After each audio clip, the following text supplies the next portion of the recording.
অনুষ্ঠানটো চলি থকাৰ মুহূৰ্তত বাৰেকুৰি স্কুলৰ পৰা এই দলটো অহাৰ বাবে আমি ধন্যবাদ জনাইছোঁ ছাৰ বাইদেউসকললৈ, ছাত্ৰ ছাত্ৰীসকললৈ। এই মুহূৰ্ততে আমি উদ্যোক্তা সমিতি, অভিৱৰ্ধনা সমিতিৰ তৰফৰ পৰা আমাৰ মাজত এই স্থলীটো অধ্যয়ন কৰিবৰ কাৰণে বা পৰিদৰ্শন কৰিবৰ কাৰণে আমাৰ মাজত 3জন চাইণ্টিষ্ট আহি পাইছেহি। তেওঁলোকক আমি চিনাকি কৰাই দিব বিচাৰিছোঁ। সেউজ দহতীয়া, স্নেহাবনাম হাৰিয়া, মানস প্ৰতিম শৰ্মা। আমাৰ মাজত কেইবাগৰাকী সাংবাদিক আহিছে, তেখেতক আমি চিনাকি কৰাই দিছোঁ। নিউজ 18ৰ আমাৰ বাইদেউ উপাসনা বাইদেউক চিনাকি কৰাই দিছোঁ। বন্ধুবৰ বিবেক বৰা, অজয় শৰ্মা, হিমাংকু প্ৰধান আছে। আমি আমাৰ মাজত সহকাৰী সাধাৰণ সম্পাদক অভিৱৰ্ধনা সমিতি, বাকীবিলাক আমাৰ নিজ নিজ ক্ষেত্ৰৰ কাৰণে ওলাই গৈছে। নৱকান্ত চুতীয়া, আমি আমাৰ আন এজন শোভাযাত্ৰাৰ বিভাগৰ সম্পাদক আছে বিনোদ গোহাঁই, চিনাকি কৈ দিছোঁ। আমি প্ৰজেক্ট চাইণ্টিষ্টৰ তৰফৰ পৰা আমি কিছু কথা আমি শুনিবলৈ পালে ভাল পাম। আৰু কেনেকুৱা লাগিছে, কি লাগিছে? সকলোকে নমস্কাৰ। ভালনে তোমালোকৰ? তোমালোক বুলি কৈছোঁ, আমাৰ মেইন ফ'কাছটো যিহেতু আজিকালি আমাৰ ছাত্ৰ ছাত্ৰী দেশৰ ভৱিষ্যত, গতিকে এওঁলোকৰ প্ৰধানভাৱে আমাৰ কনভাৰ্চেশ্যনটো হওক বা কথোপকথন হওক, তাকে আমি ভাবোঁ। ভাল সকলোৰে? কিমান ভাল? বহুত ভাল। বহুত বেছি ভাল কাৰোবাৰ নেকি? কাৰোবাৰ অকণমান কম ভাল আছে নেকি? নাই, চবৰে সমান ভাল। তোমাৰ যিমান ভাল তাইৰো সিমানে ভাল। তোমাৰ নামটো কি?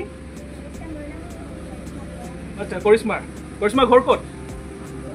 দীঘলহাকো গাঁওখনতে আছোঁ নহয় আমি। বাৰু কৰিশ্মাই কোৱাচোন, তুমি হলৌ বান্দৰ দেখিছা? হলৌ বান্দৰৰ নেজডাল কিমান দীঘল থাকে বাৰু? নেজ নাথাকে? কোনোবাই দেখিছা নেকি হলৌ বান্দৰৰ নেজ ইয়াত থকা? নাই দেখা ন? এই প্ৰশ্নটোৱে সুধিছিলে এবাৰ জুলজিৰ কেইজনমান ষ্টুডেণ্টক। তেওঁলোকে পাঠ্যক্ৰমৰ প্ৰশ্নবোৰ পঢ়ি থাকে, ধৰক তিনিচুকীয়াৰো হ'ব পাৰে বা ডিব্ৰুগড়ৰো হ'ব পাৰে, মই নামটো কৈ নিদিওঁ আৰু কাৰো। তাত সুধিছিলে, জুলজি মানে হৈছে তোমালোকৰ প্ৰাণী বিজ্ঞান বিভাগৰ কেইজনমান ছাত্ৰক সুধিছিলে যে হলৌ বান্দৰ দেখিছা নেকি? দেখিছোঁ ছাৰ। নেজডালনো কিমান দীঘল থাকে?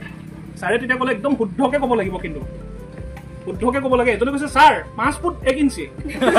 ছাৰ নহয় 5 ফুট 4 ইঞ্চি, একেবাৰে শুদ্ধ। নহয় ছাৰ, 6 ফুট থাকে সকলো হলৌ বান্দৰৰে। গতিকে তাৰ প্ৰশ্নটো হ'ল, বা তাৰ কি বুজি পালোঁ যে হলৌ বান্দৰ এজলৈকে তেওঁলোকে দেখাই নাই, ইমান ডাঙৰ এটা সম্পদ।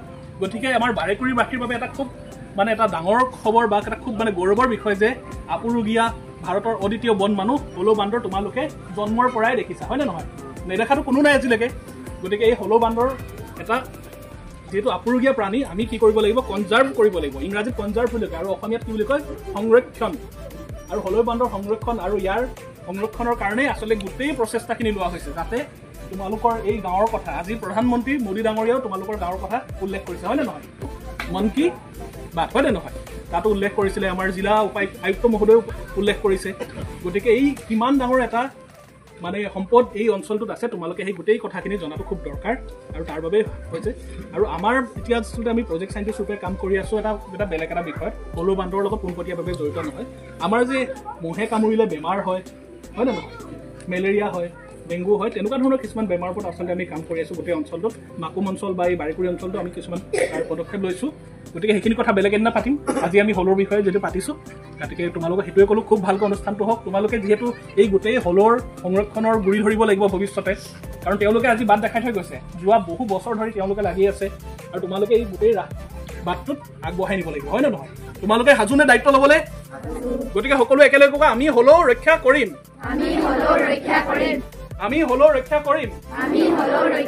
হলৌ আমাৰ সম্পদ। গতিকে ধন্যবাদ। আমাৰ ফালৰ পৰা বেছি দীঘলীয়া নকৰোঁ, এইখিনি ক'বলৈ দিয়াৰ কাৰণে ধন্যবাদ জনাইছোঁ। আমাৰ মাজত সাংবাদিক বাইদেউ আছে, বাইদেউক দুষাৰ ক'বৰ কাৰণে আমি অনুৰোধ জনালোঁ।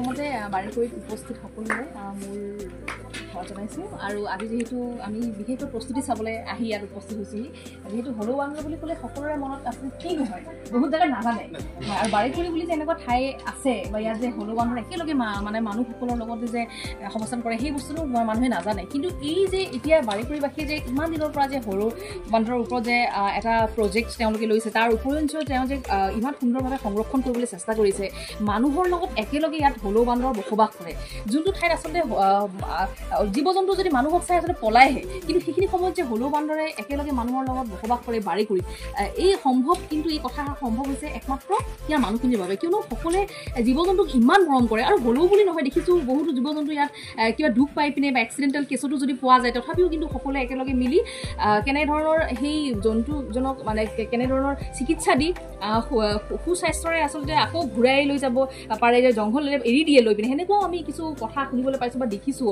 তাৰ বাবে সঁচাকৈ খুব ভাল লাগিছে যে আজিৰ যুগতো যে মানৱতা যে জীয়াই আছে সেয়া কিন্তু নিশ্চিত আৰু বাৰীকৰিবাসীক চাই গম পোৱা যায় যে ইমান ধুনীয়াকৈ সকলোৱে একেলগে মিলিজুলি আজি এনেধৰণে হলৌ বুলি নহয় প্ৰতিটো দিশ ইয়াত সংৰক্ষণ কৰিবলৈ চেষ্টা কৰিছে খুব ভাল লাগিছে আৰু যিহেতু মই ধুবুৰীৰ ছোৱালী হয় দেই ধুবুৰীত থাকিছিলোঁ আৰু যিহেতু 2017 চনত মই ইয়াত বিয়া হৈ আহিলোঁ বাৰীকৰি কথা শুনি মই ইয়াত চাবলৈ আহিছোঁ যে হলৌ বান্দৰ ইমান সুন্দৰভাৱে সংৰক্ষণ কেনেকৈনো কৰিছে নিজে যেতিয়া আহি কেছ ষ্টাডি কৰিলোঁ সকলোকে ইয়াত পালোঁ কথা পাতিলোঁ তেতিয়া ইমান ভাল লাগিলে যে সকলোকে ধুবুৰীত গৈও ইভেন কি আপাৰ আছামৰ পৰা যেতিয়া লোৱাৰ আছামলৈ যাওঁ সকলোকে কওঁ যে আহিব তিনিচুকীয়ালৈ আহিব বাৰীকৰিলৈ আহিব লগতে তিনিচুকীয়াৰ ওচৰে পাঁজৰে যিসমূহ উদ্যানসমূহ আছে তাত যাব লাগে চাব লাগে যে ইমান ধুনীয়া মানুহ সকলোৰে লগত মিলিজুলি থাকে সেই বস্তুখিনি চাবলগীয়া আৰু ছাত্ৰ ছাত্ৰীখিনিক যে তোমালোকে সঁচাকৈ বহুত ভাগ্য যে হলৌ বান্দৰৰ মাজত তোমালোকে এনেদৰে ঘৰখন আছে তোমালোকে ডাঙৰ হৈছা আৰু একেলগে মিলি আজি তোমালোকে বসবাস কৰা কিমান মৰম তোমালোকৰ আন্তৰিকৰ প্ৰতি যাৰ কাৰণে সকলোৱে চাই আজি নৰেন্দ্ৰ মোদী প্ৰধানমন্ত্ৰী ডাঙৰীয়াই যে আজি মন কী বাত অনুষ্ঠানত যিটো হলৌ উদ্যান বুলি ইতিমধ্যে স্বীকৃতি পাইছে বাৰীকৰিয়ে সেয়া কিন্তু আমাৰ কাৰণে সঁচাকৈ গৌৰৱ আৰু আমি সঁচাকৈ গৌৰৱান্বিত তিনিচুকীয়াবাসী হিচাপে যে আমাৰ ওচৰতে যে বাৰীকৰি আমি যে সদায় ইয়াত আহোঁ আৰু ইমান সুন্দৰভাৱে সকলোৱে আঁকোৱালি লয় আৰু তোমালোকৰ যাতে উজ্জ্বল ভৱিষ্যতৰ কামনা কৰি ইয়াতে মই বক্তব্য সামৰিছোঁ